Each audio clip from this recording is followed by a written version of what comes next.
بسم اللہ الرحمن الرحیم۔ حضرت سیدنا انس بن مالک رضی اللہ عنہ سے مروی ہے کہ حضرت ابی بن کعب کی حضرت برا بن مالک سے ملاقات ہوئی تو انہوں نے حضرت برا سے پوچھا، اے بھائی، آپ کو کیا چیز پسند ہے؟ حضرت برا رضی اللہ عنہ نے جواب دیا، ستو اور کھجور۔ چنانچہ اسی وقت وہ چیزیں آ گئیں اور انہوں نے سیر ہو کر کھا لی۔ بعد میں حضرت برا بن مالک نے یہ بات رسول کریم صلی اللہ علیہ وآلہ وسلم کی بارگاہ میں ذکر کی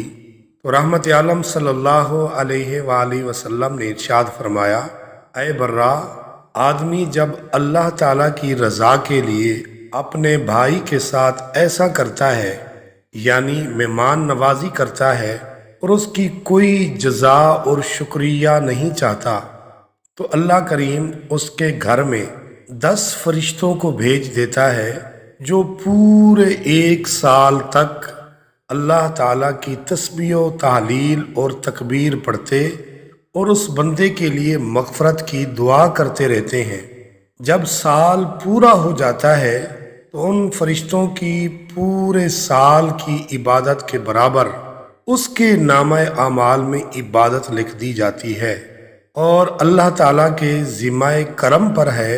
کہ جنت الخلد اور نہ فنا ہونے والی بادشاہی میں